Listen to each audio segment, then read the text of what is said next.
Welcome to Home Education Matters, the weekly podcast supporting you on your home education journey.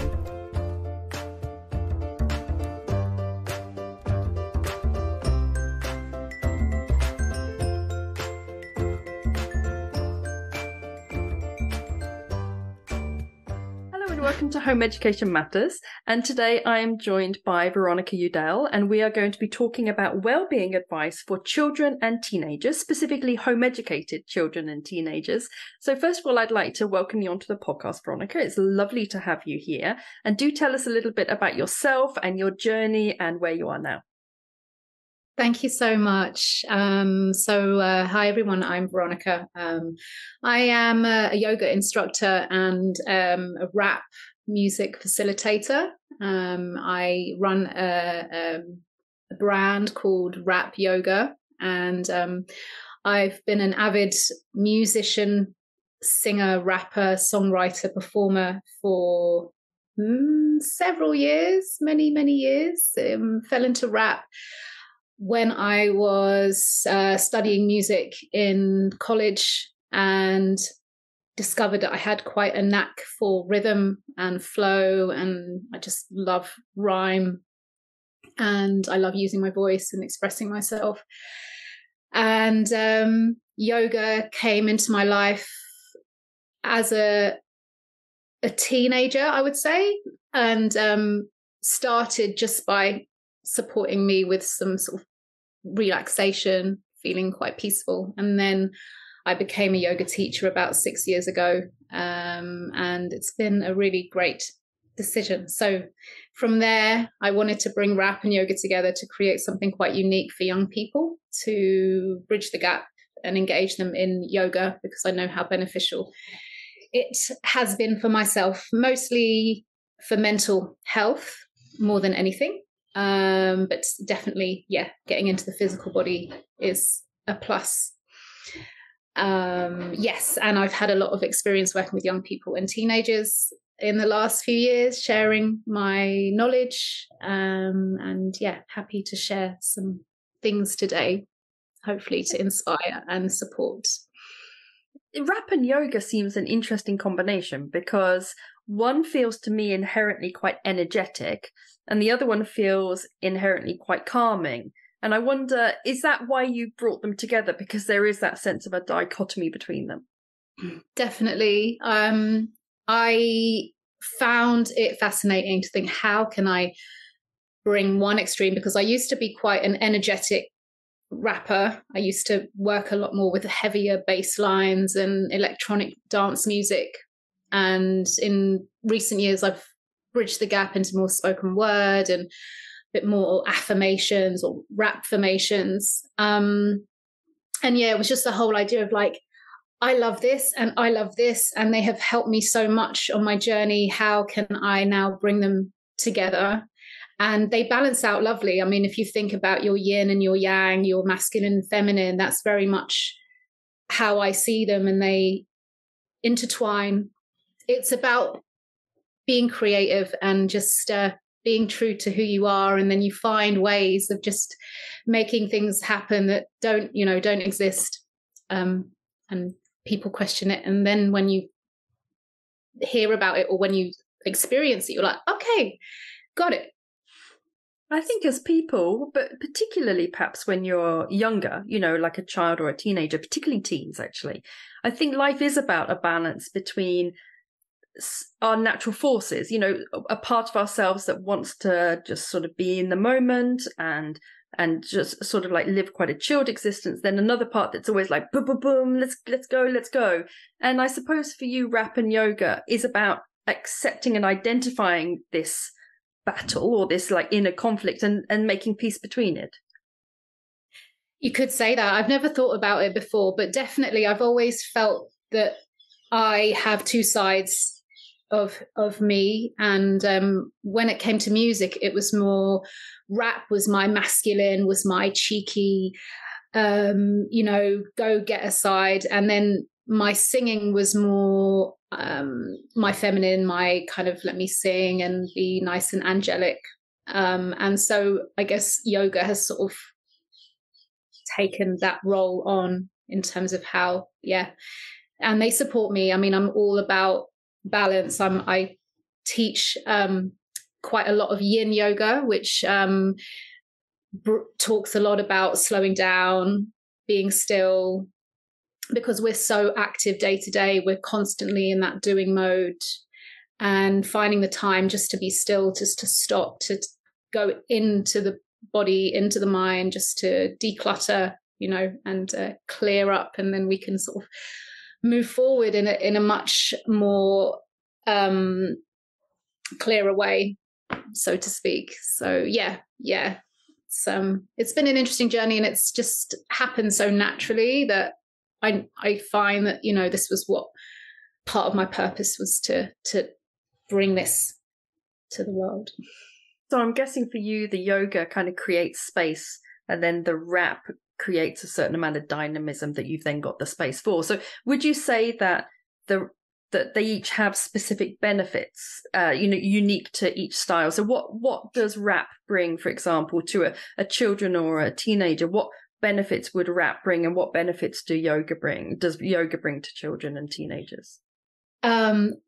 The rap side is definitely confidence. Definitely about finding your voice, being able to really open up and embody your uniqueness.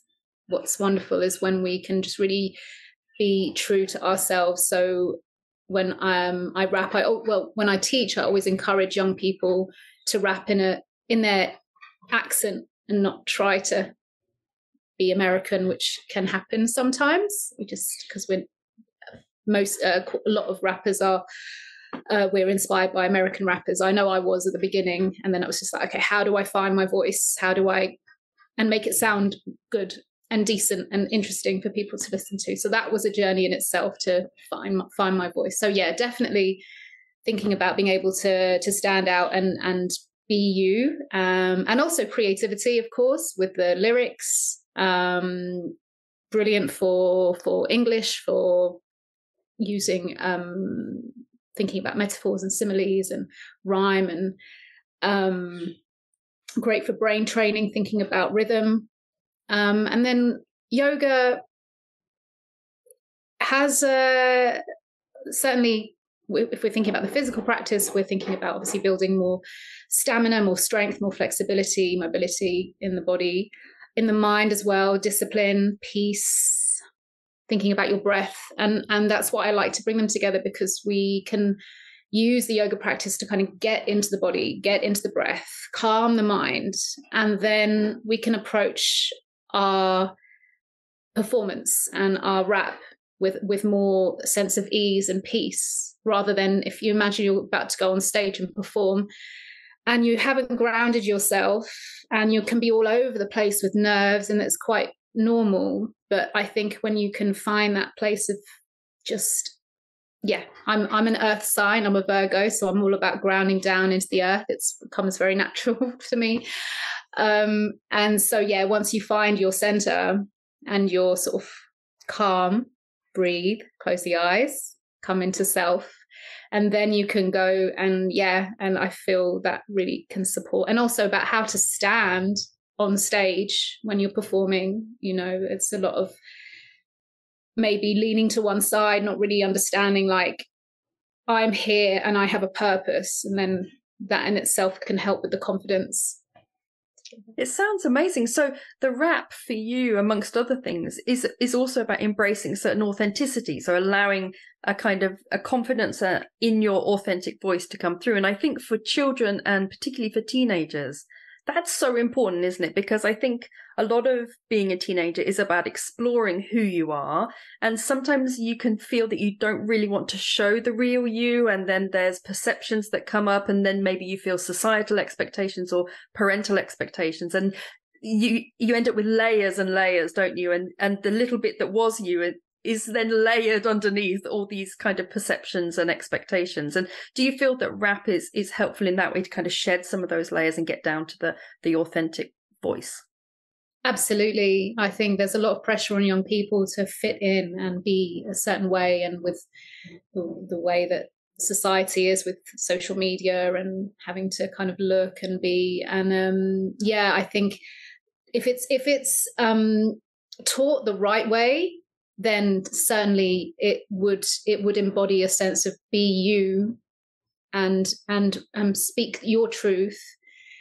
Don't necessarily, you know, you can be inspired by other people, but come back to you, come back to your home. Of course, what, you know, young people tend to want to fit in, so we'll start to maybe rap about things that they haven't experienced or try to be someone that they might not be. And I know for years I was trying to be someone else, and you do this whole coming back, going around, experiencing, and then coming back. But also, that's what is interesting as well, is like I was talking about masculine and feminine, but we also have so many other parts of us. So within the music, within rap, for instance, you can rap over different types of different genres of music, and you can express different elements of your rap self. You can be that kind of extravagant and like cool, and you could also be quite soft and gentle. So there's many dynamics that you can play with your voice, but also with your lyrical content in terms of how you want to express yourself. I think that when a child is rapping, I'm guessing they write it out first, and is that where you link it into creative writing, or do you operate more on a kind of an intuitive, impromptu kind of basis? How do you find it works best with the children that you work with? In the past, I think it's always helped to have some music, first of all, as the foundation, so that we can think about tempos. But it maybe even before that, we would brainstorm and think about ideas in terms of lyrical, what the theme might be, what they want to rap about. But certainly one of the foundations is rhythm, and being able to, if you're focusing on rap, spoken word is free, so we don't have to think too much about rhythm. There's a little bits of it, but yeah, I'm very much about, we've got to think about the beat, we've got to be aware of the beat, we've got to be in time with the beat, and that's sort of number one. How do you inspire a child to even get started? Because while you were talking, I was thinking, like, if somebody said to me, okay, like, do a rap now, I'd be like, I am a mother who has a podcast, and immediately I'm thinking this is crazy and I'm really self-conscious and this is the worst rap ever. So how do you get a child from like to the stage where they're actually okay to open their mouth and have a go? Is that all about this preparation and thinking about what they're going to say and having this backing track or whatever? Yeah, actually, I would normally give them some pre-written rap lyrics to work with first, to get them into their voice, get them thinking about rap flows. I typically, there's one I always use, but there's multiple. It's just finding clean lyrics as well, because that can always be, it's not a big issue, but yeah, you know, there's. I was actually thinking that though. Appropriate lyrics for young people to rap, but there are. It's just a lot of old school. I tend to take it back to the old school and bring it to where it began, because it gives them some education and understand where, you know, where we are and where we have come from and how that has changed. But yeah, definitely focus on that first. That gives them a bit more confidence, gets into the voice, gets into just thinking about, okay. And then depending on, the creativity of the child, we can move towards lyric writing, or we just continue to rap, practice raps of other famous rappers, you know, challenge yourself to rap as fast as Eminem, for instance. Just to explore. It's always because No, I was just going to say that I never liked rap at all. I've never been like into rap, but I loved Eminem when he came out. I was in like early 20s or mid 20s or something. And I liked him because I could actually hear and understand what he was saying. Whereas most rappers, it was just like a blur of a strong American accent and lots of words. Whereas Eminem was like very clear when he rapped. And even though I didn't agree with the majority of what he rapped about, as like a raging feminist, I found it quite problematic. But I liked the fact that you could make out what he was saying. And I'm guessing that kind of articulation and clarity of voice is also something you work on. Yeah, massive. I mean, this is another thing that when we think about, there's a genre called mumble rap, which I don't know how big it is now, but there was a time when it was just a thing, and it was like we couldn't understand a single word. And I was just like, how is this even allowed to exist? But certainly it's about being able to project your voice and be not only be heard, but be understood. So yeah, I do a lot of like she sells seashells on the seashore, kind of getting into the tongue twisters and really jumping on the words so that we can be understood. Because yeah, it's the worst thing to not be like, what did they just say? Because you sense you're missing out on like a nugget of wisdom sometimes, and you're like, what? What was that? So I'm guessing from what you were saying that this process of incorporating rap into a teenager's education, if you like, or learning, is also helpful for teenagers that might have speech difficulties. Because I know my son has a stammer, and all of his speech therapists have always talked about breath work and about rhythm. And actually, interestingly, when he performs, when he does drama, he doesn't stammer. So there's something interesting sort of going on there. And I'm guessing that for you, working with pupils, or I say pupils, that's a very schooly term, working with children that may have speech difficulties or perhaps are neurodiverse, is that something also that you find helpful?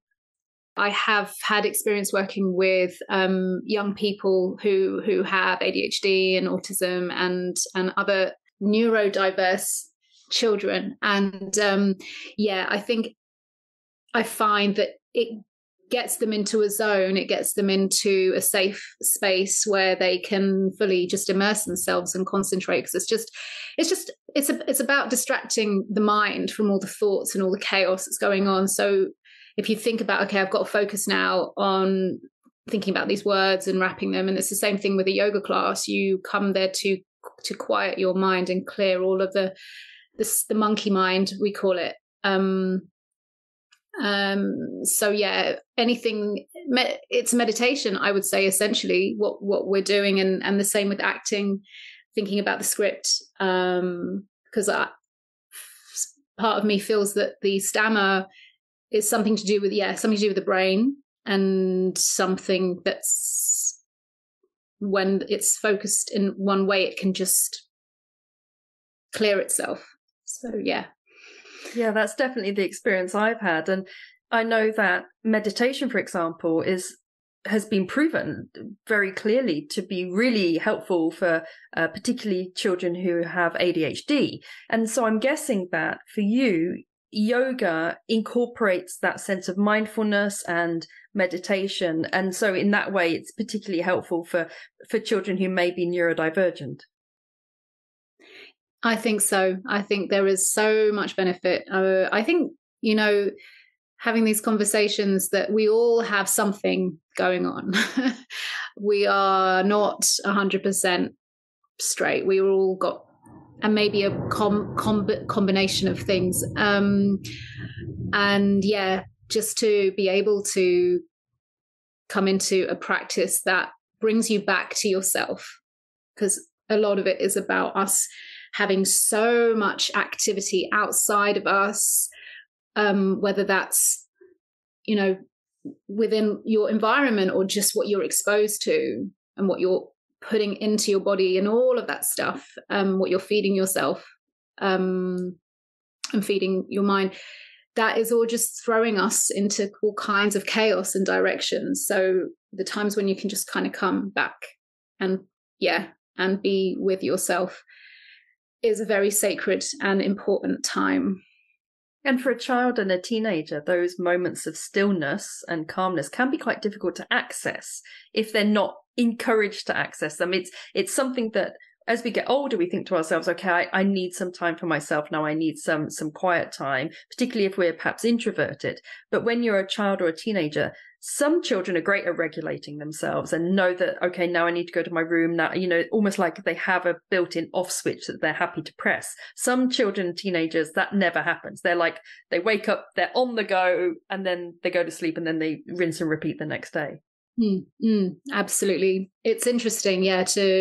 I've found children, some to be really, really like natural yogis. I meet so many, and I'm like, wow, this is the future. This is wonderful to see you so peaceful and so loving and so kind and thoughtful. But again, this is why I wanted to bring rap and yoga together to certainly engage young people who maybe find it difficult to be still, to kind of still keep that sense of interest through music, perhaps through rhythm, through having that beat, but also being able to sort of tune in and find a little bit of peace. So how does it work from a practical perspective? Because I have a lovely mental image of somebody sort of in Warrior 2 rapping or down dog rapping or something, but I'm guessing it doesn't work sort of like concurrently. I'm guessing you separate them off, so you do some rapping, then you do some yoga, or vice versa. That is one way. In a typical workshop, if I'm with a group of young people, I would focus a little bit more on yoga and meditation, breath work first, and then we move more into the practical side and creative side. I have developed my own rap yoga class, and that is a yoga class set to music, and it features my voice rapping all of the instructions. So it's a combo of rap and spoken word. And so you just follow me doing the sequences. And there are moments where we stay in poses, and there are, I share affirmations, but they are actually I call them rap formations. They're positive rap formations in time with the beat. So you kind of listen, and then you can do a call and response with me. And that sounds amazing. I want to do that. It's fun. I've found it's worked well with a lot of people who as well find it difficult to sort of focus in a yoga class, if you find the stillness and the silence a little bit too challenging. But this I had one student, and she came and said she wasn't able to focus on what the challenge in her body, because she was thinking so much about the affirmation that she was chanting. So that in itself was quite helpful, and she was able to go deeper into a pose than before because she was just not too focused on that. And are these online pre-recorded sessions, or how does that work? The yoga class is a pre-recorded online session. It's something that I also do live. I've been delivering sort of group sessions as and when it's available. I'm in the process of creating a new one, which I will have available for 2024. And that's going to be, I have to say that the first class I created, I'm very proud of, but it was certainly a pilot. And there's a lot that I've learned since 2020, which is when I first created, during the pandemic is when I first got the time and the chance to go, how am I going to do this? And now I've got the time, let's do it. So now I'm ready to kind of create a new one, and I'm really looking forward to, I've got a big vision for it, with me doing it live with a DJ and other people on, if it's a live set, to be with maybe a couple of other yogis doing the movements with me, and making it like my vision is a big group of people coming together and practicing together and receiving the energy. That sounds amazing. Do you also do one-to-ones? Yes. I do online and also in person. I'm in London, so London people. And I'm also I've also just trained in sound healing, which is another added skill. I've got some building my collection, but chimes and crystal bowls, and starting to get familiar with playing the gong. So I'm hoping that to bring more of that into the mix with some rap as well. Okay, so to finish up, what would you say is the sort of main benefits that you and what you offer in bringing this sort of quite radical combination of rap and yoga together? What are the main benefits to, say, for example, home educated children? Okay. First of all, sense of finding yourself, being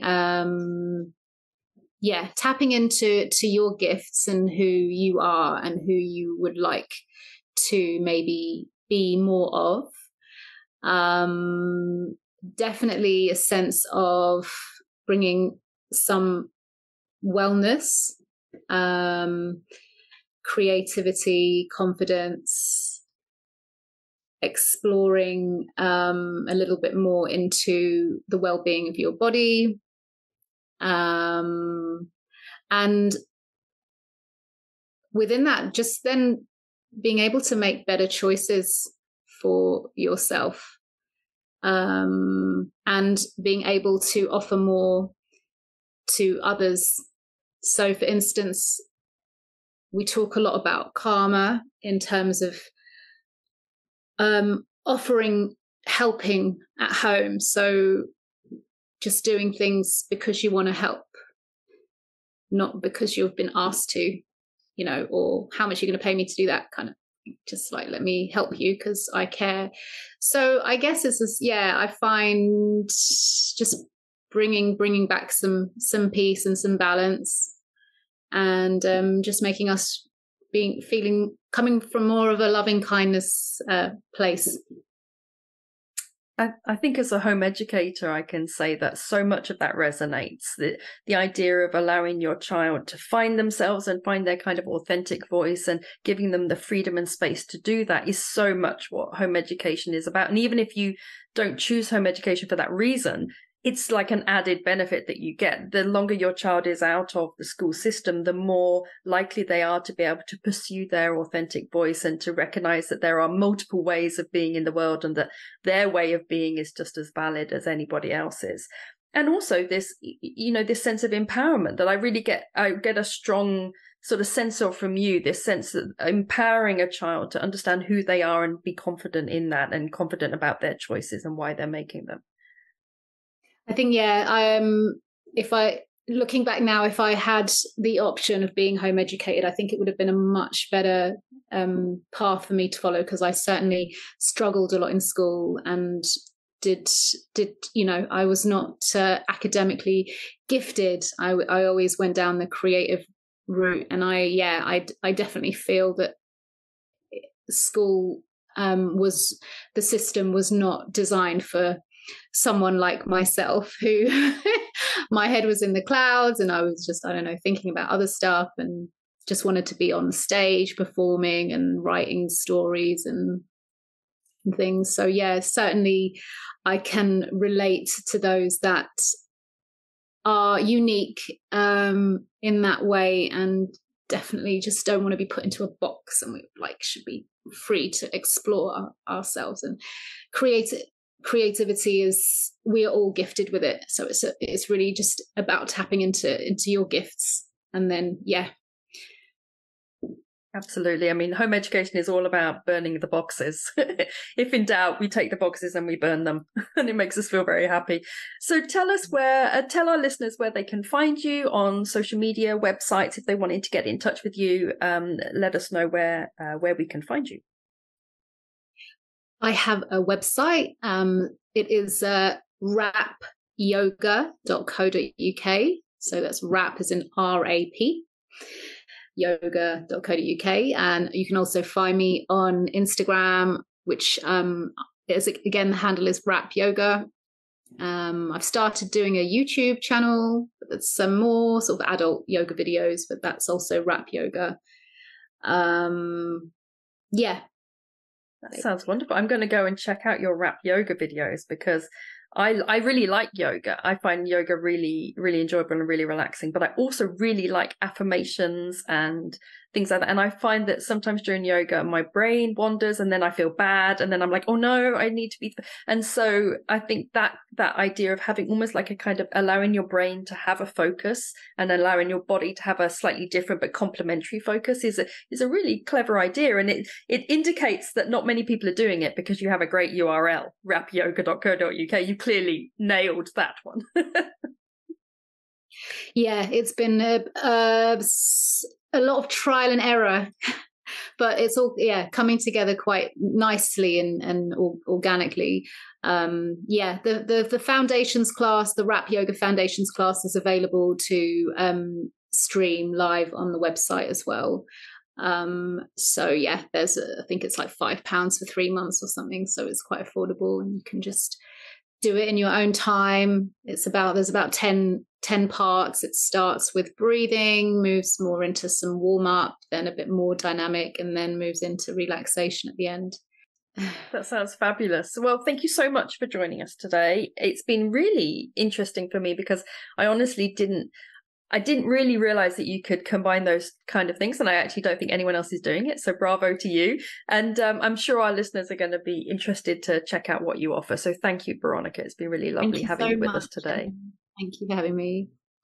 Thank you so much for joining us for today's Home Education Matters podcast. See you at the next one. Have a lovely day.